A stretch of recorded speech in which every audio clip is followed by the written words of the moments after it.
Hi, I'm Kaylin and this is Wesley and welcome to my channel. Today I'm talking about my home birth and just my birth story in general. And so if you did not watch my last video, I talked about just everything I needed to prepare for birth, kind of what the last few months of pregnancy were like, and basically just what led up to this moment.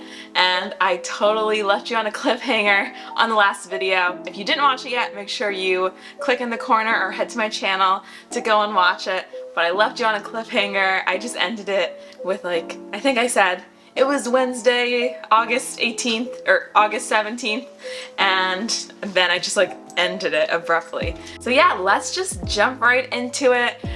This is my birth story. I had a home birth, and so we are diving right in. It's Wednesday, August 17th. That is where I left off. And so this was just a normal day. Nothing really was going on. We were just, Nate, my husband, and I were just watching TV, hanging out, and I think we watched a movie, and in the middle of it we were just super hungry and we just wanted some snacks, and we looked around our house. We didn't really have much of anything, and because I had gestational diabetes, I could have very limited snacks, and so we were like, let's go to the grocery store. And we used to do this a lot when we were newlyweds. We would go late night, 10, 11 o'clock, go to the grocery store and get snacks. Usually get cereal. Cereal for a midnight snack is my favorite.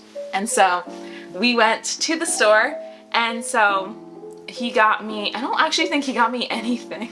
I don't think he could find anything I could eat, but he got some snacks.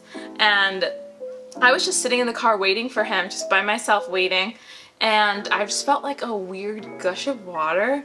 But it wasn't like how you envision in the movie, or how you envision it or in the movies, where it's just the floor is covered with a huge puddle. It was not like that. It just I felt like I peed a little bit, honestly. We're gonna be honest here. That's what it felt like. And so I was just oh, weird. Did not think anything of that, at all. That did not, just nothing. And so I just ignored it. Thought I might have peed a little bit. He came back and we went home, and I pulled together a snack. I made a fake cereal out of, I had these keto cookies, and I just put them in milk and made it a cereal. That's a fun detail you didn't need. But we were eating snacks while finishing up the movie, and this was amazing because this gave me so much energy for labor, because I did not know in a few short hours I would be giving birth. So it was great to have that midnight snack. That was amazing. And so while I was actually in the car waiting for him at the grocery store after this little gush of water, I had very minor cramps. Nothing crazy, nothing too painful, just a tiny bit.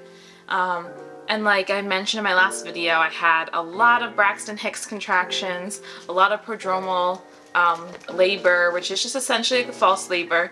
And so I just was again, classic. This is the false labor I've been experiencing for the past 2 weeks, and I just blew it off. And again, it wasn't painful, but it never went away. 9 o'clock, 10 o'clock, 11 o'clock, all passed, the movie finished, and we went to bed around midnight, and I still had these cramps.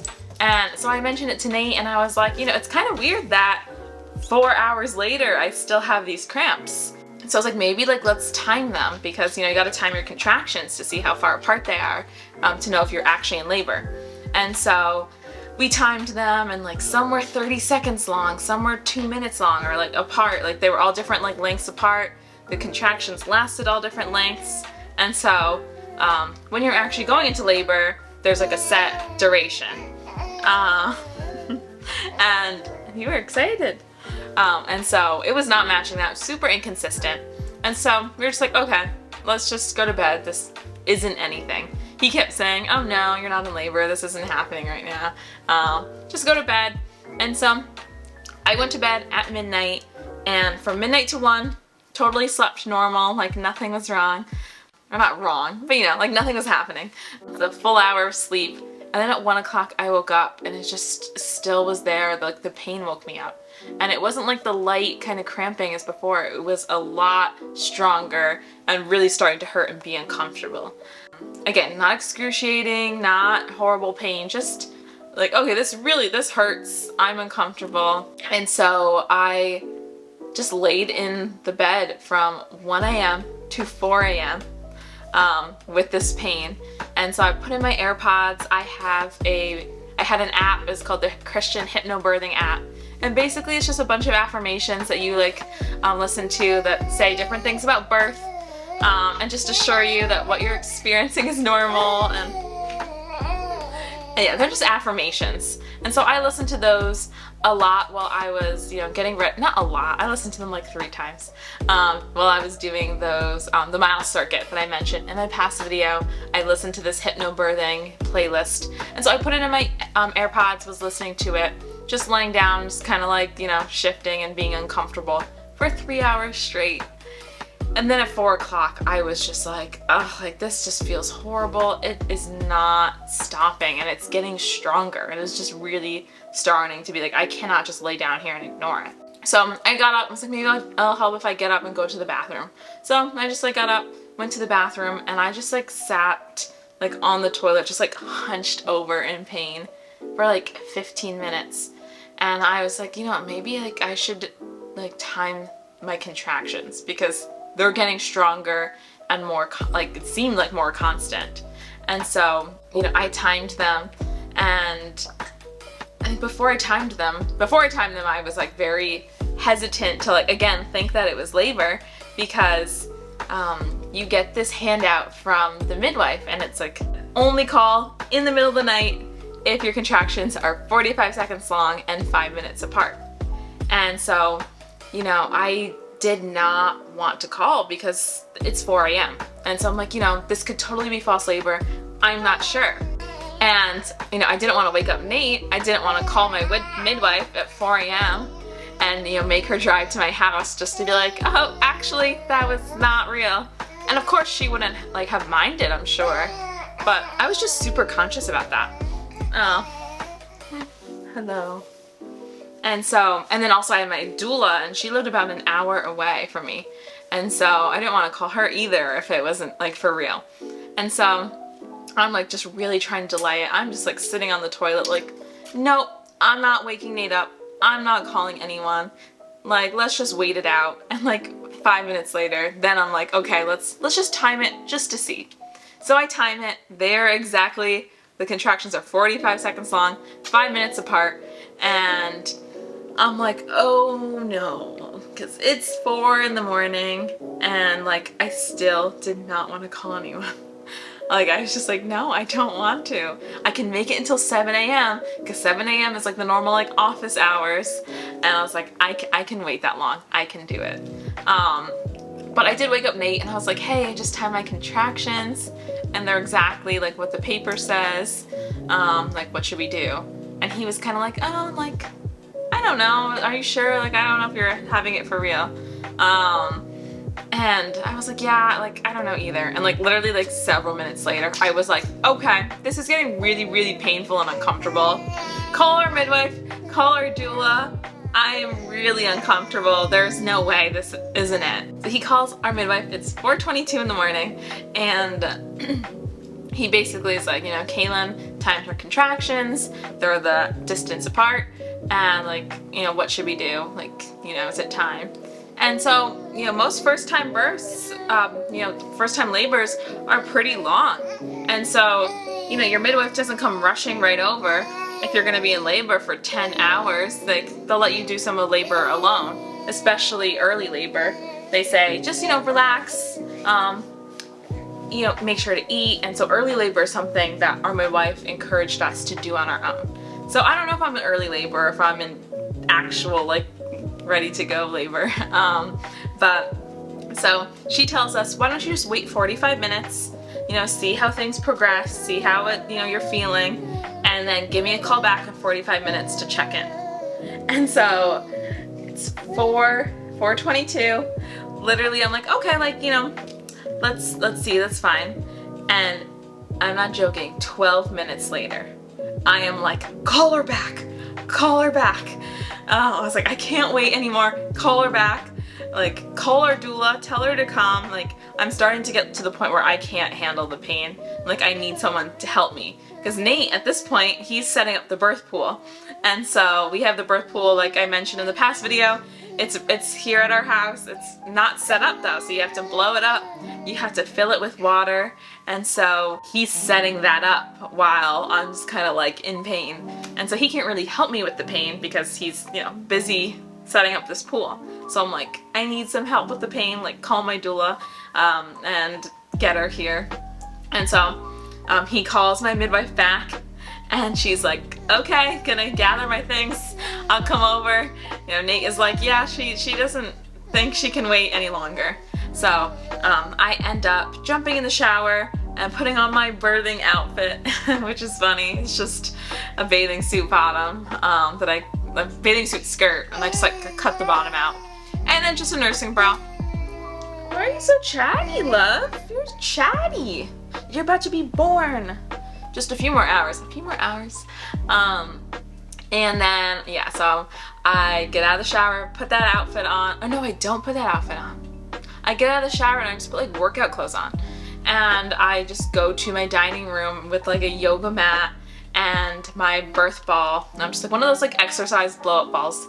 And I'm just like doing like these stretches that my doula taught me just to like help, they help like alleviate the pain. So I'm doing like these like rolling kind of stretching things on the ball and listening to my AirPods with, at that point I was just listening to, I made a playlist. So I was listening to worship music that was like kind of like, not birth centered, but very like affirmative, God is taking care of me kind of songs.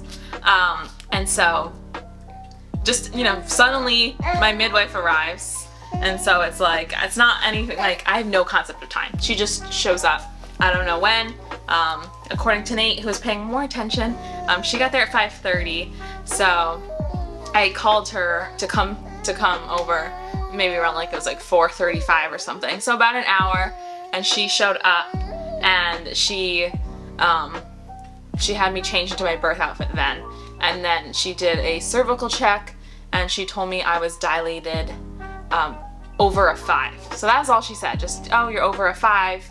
And so that was really great news because, you know, that means that you're actually in labor. It's not false if you're dilated over a 5. And so I'm getting into the pool at this point because it's finally set up. And so, you know, I'm like, okay, this will help. So I go into the pool and I hear her in the next room telling Nate, oh, she's actually dilated to a 7, which she didn't tell me that, but it was exciting to overhear. And I was like, okay, that means that the baby is coming. She's coming today. I mean, at this point it's only, you know, maybe 5:45-ish in the morning. So most likely you're dilated to a 7 early in the morning. The baby's coming that day. And again, everything is hazy for me. The time frame is all hazy, but I think my mom and my sister arrived at like 6 o'clock? 6:15? Maybe 6. And my sister was taking photos, and then my mom was watching our dog in the other room. And then my doula arrived, maybe that was at 6:15, 6:30-ish. I think maybe 6:15. And so she arrived, and Nate was helping me with the counter pressure in the pool. So just like pressing on my back. And this is something we learned from our doula. She came over to our house and taught us all these different like pain techniques just to help cope. And there's a word for it, but I can't think of it right now. Oh, I wish I could think of the word. I'm gonna think of it. I'll put it right here. And so he's like pressing on my back with counter pressure, just like pressing really hard. And the pool is like so high, so it's kind of awkward. So he ends up getting in the pool, which I didn't really want to happen. I wanted my own space. I don't want to like feel like claustrophobic, you know, when you're concentrating and trying to be peaceful and you're in pain. You definitely don't want anyone that close to you. But he could not get like a firm like spot to like press on my back. So he ends up getting in the pool. He's pressing on my back, and I like don't feel anything. Like it feels numb. I'm not even, I don't know, I just like feel no pressure being put on my back. And I'm like, can you please like press harder? Like, and he said he was putting all of his weight, his entire body weight onto my back. He was just like doing that on my lower back. And I couldn't feel it, which was crazy. And so at this point, like I said, it's getting more painful. And my midwife, she like keeps doing, you know, a couple checks with the Doppler just to check the heart rate of Wesley. And sorry for her talking, it's kind of loud. Hopefully you can hear me fine. So she checks the heart rate from time to time, not very often. And you know, I'm in the pool. Everyone's kind of just like relaxed, just like, you know, waiting for me to, you know, go through labor. There's not much that anyone does for you, especially with a home birth. You're not connected to wires or getting constant monitoring. You're just kind of like left to go through labor. And of course, you'll be helped with whatever you need. And so I constantly, not constantly, but 3 times, I remember asking my midwife, like, is this gonna be over soon? Like, am I almost done? Like, how long does this last? And she like almost kind of just was like, you're fine, like you'll be okay. Obviously she did not have an answer to how long it would last. She doesn't know. And then I asked my doula if she could get me wet washcloths because the pool was pretty hot. And so it was nice to have like cold washcloths on my forehead. That felt so nice. Something that I did not have like an idea for. I wasn't like planning to have these like cold washcloths, but it was amazing and really just like helped me feel like cooled down and give me something like, it gave me like something to like press, like put like pressure on like my face. I don't know why that helped me, but it did. And then my midwife also said that I should, you know, stay hydrated. So my doula got me a water bottle with electrolytes, like an electrolyte powder that I had purchased, and I just drank that a ton too. And so yeah, I'm just like in the pool, laboring, my sister's taking photos, my doula set up some candles and stuff, like some fake LED candles around us. And we have like the curtain closed in my living room. Like I mentioned in my last video, we set up some curtains, some privacy curtains. And so I'm listening to my app. I have only one AirPod in. And I'm just listening to all the affirmations and just being calm and breathing. And, you know, it was definitely painful, but nothing crazy. Nothing like, it was the most painful thing I've experienced for sure. But so manageable like with like your brain, I feel like. It's almost like your brain just had to keep reminding you like, this is okay, this is normal. And the affirmations I was listening to just reminded me of that over and over. And so did Nate and my doula. They like kept, you know, encouraging me throughout. And I think one of my contractions, they both were like, oh, good job, like you're doing great. And I was like that's good, like keep talking, like I like when you guys are talking, that really helps me. And then they just like started having a conversation. And I was like, no, not like just general talking.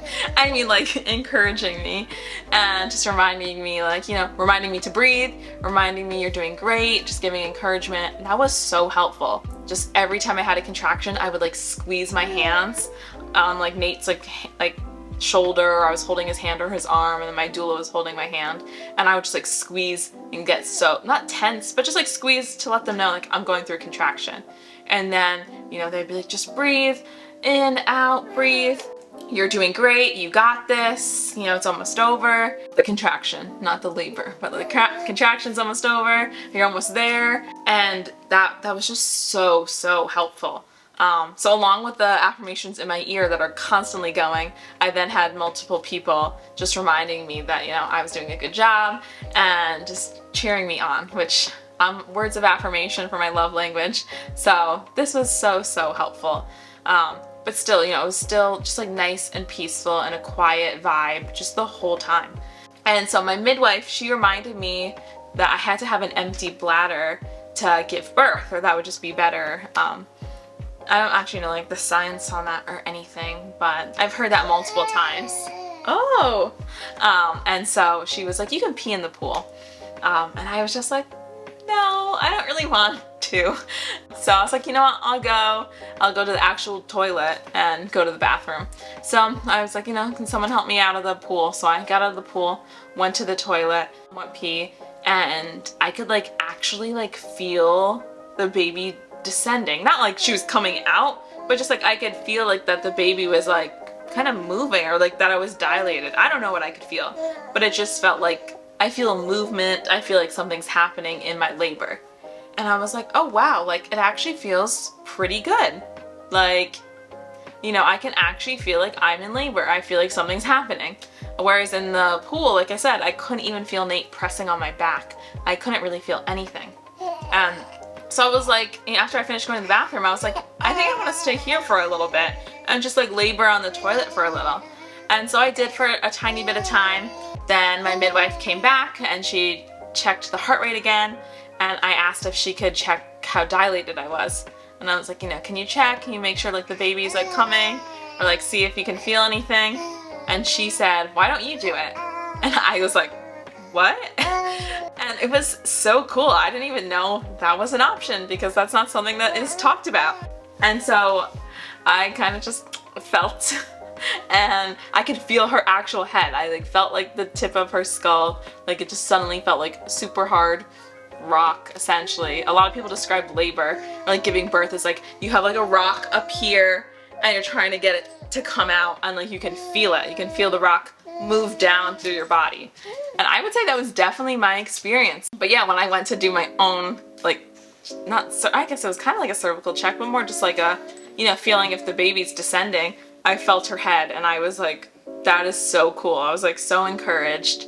And it was just so cool that like, almost like I felt like I had a part, I mean, of course I had a part in my birth, but just like in like the medical side of it, you know, normally only nurses and doctors get to do that, and like I got to do that, and that was super cool.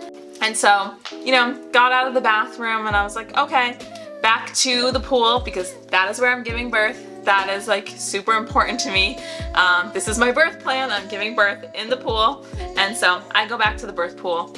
I'm in there for maybe like 20 minutes. And like my arms are up on the side of the pool and like they're sinking. Like the pool is squishy, it's an inflatable pool. And so like, I feel like I'm like sinking into the side of the pool and then I'm on my knees also. So I'm kind of like, my arms are up and I'm on my knees at the bottom of the pool and my knees are like sinking into the ground too because again, it's squishy. And I'm just like, I like want to put my arms on something firm. Like I feel like I'm like almost like melting. And it was just like not comfortable. And then again, like I said, my whole body felt like numb. So I think this makes sense why people like to do this and give birth in a pool because it has a numbing effect, which, you know, like similar to like an epidural, you know, an epidural is numbing. And so a birth pool to me felt very numbing, but I didn't like it because I couldn't tell what was happening with my body. And so I was like, I think I want to go back to the toilet. So maybe after 20 minutes, constant reminders to breathe. I got so many reminders to breathe, which was so helpful because I like I didn't get tense. I knew I had to be very like loose and relaxed, but I would hold my breath a little bit. And that was the major thing that like, I kind of like, that was like the way I kind of tensed up. My body felt very loose, but my breathing was just tight. And so I was like, you know what, I'm gonna go back to the bathroom and just labor there for a little bit longer as things progress more. Wesley fell asleep, and so she's getting a little bit heavy, so I put her down just to finish up the story. So I went back, and I don't remember much of what was said to me that day, just because your brain is just in like a totally different space. It's almost like you just like turn your cognitive thinking off. Actually, I mean, it is like that. That's exactly what happens because otherwise your brain would be like, what if this happens? Is everything okay? Am I doing it right? Is the baby safe? Am I okay? Am I healthy? Is this normal? You know, or you're starting to think of the pain and like, wow, this really hurts. And your brain can get really consumed with that and cause your body to tense up and panic. And, you know, I didn't want that to happen. So having, you know, people affirming me and encouraging me and also having my hypnobirthing playlist going just really kept me in that zone of just like feeling encouraged and feeling calm and feeling like this is normal. And so like I said, I don't remember much, but I do remember Nate saying to me, during one like really big contraction, I squeezed his hand really tight so he knew it was like a really bad contraction. And he was like, you've done this so many times already and you can do it again. And I just felt so loved and so supported and just, you know, him saying that was like, he knew I could do it. He knew I was strong and had gotten through it and could continue to get through it. And yeah, it just made me feel very loved and helped me get through the birth and get through the pain. And I did also forget, he did pray for me right before the midwife came. He prayed over me in the birth, and that was just super special and put me, you know, in the perfect space and perfect, you know, kind of vibe and feeling to be ready for birth and just to feel, you know, like I was safe and cared for just by him and by God. And yeah, just a quick side note, I did forget that, and that was a really huge part of my story, being prayed for before it all started. And so yeah, I'm back on the toilet at this point, and I start to like get almost like a different like kind of feeling. So it goes from having just like contractions or just like, you know, very, very strong cramps and cramping kind of feeling to almost every time there was a contraction, it felt like there was a need not to push, but just like to like eject or like allow the baby to lower. Like it just felt like this like pushing down feeling, or just like this opening or releasing kind of feeling. Sounds kind of weird, but I didn't realize at the time that that was going through transition, because again, my brain was kind of turned off. I wasn't like, am I going through transition right now? I didn't even think about it. Just the feeling started to change. And so I didn't even tell anyone that this feeling started to change, that I felt like this like movement kind of Wesley moving down. And so I started to have that feeling, this downward movement.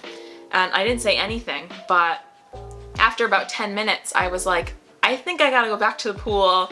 Things, you know, things are changing. I think this is progressing. I gotta go back to the pool because that's where I'm giving birth. So I got up off the toilet, took 5 steps out of the bathroom, and then just stopped and had like a horrible, like super strong contraction, probably the strongest of the day. I almost fell. But Nate was there, and like, I'll put the photo in from that moment, but I'm like, just like pressed into his shoulder. And so I took 5 steps and was like, nope, nope. And I had the contraction, and it was like, no, and it turned right back around and went to the toilet.